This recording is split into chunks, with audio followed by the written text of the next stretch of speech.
So instead of talking about equations where y equals something in terms of x, if we want to talk about it in terms of a function in particular, we have a special notation here where we say f of x, f parenthesis in the middle x, read f of or f at x, to say that we're specifically looking at it as a function. I said the word specifically too many times in there, it probably lost meaning, but that's okay. I want to get the idea in there where, and it's good to give a specific example. I just replaced the y that I had in that one that was written there before. That is a function of x. It still has the same sort of meaning. It still does the same sort of things. It's just a slight reframing where sometimes if we have multiple functions at once that we're talking about, we might write a g there instead, or an h or some other letter, but usually we like using f for, well, function.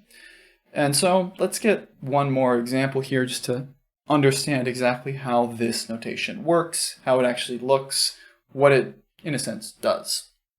If f of x equals 2x minus x cubed plus 7, evaluate f of negative 2 and f of 4x.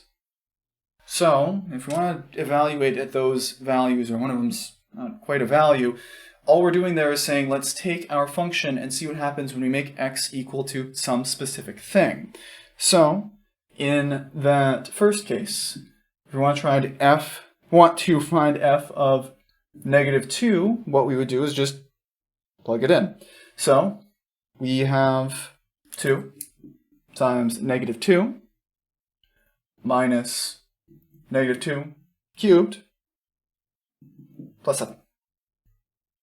And that's it. We want to get some exact numbers there. We can multiply things out.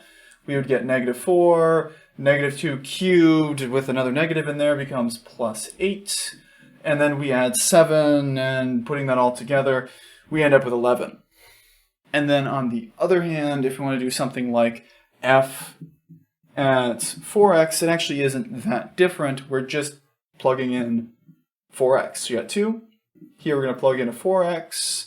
Then we're going to subtract a 4x cubed, and we're going to add a 7. And it still does the same thing. This becomes an 8x.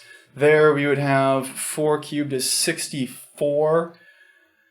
So we'd end up with a negative 64x cubed, and then we'd have still a 7, where this is hinting at a construction that we'll see later called a composition of functions. Technically, I'm sticking the function 4x inside of the function 2x minus x cubed plus 7, but it still works in exactly the same way.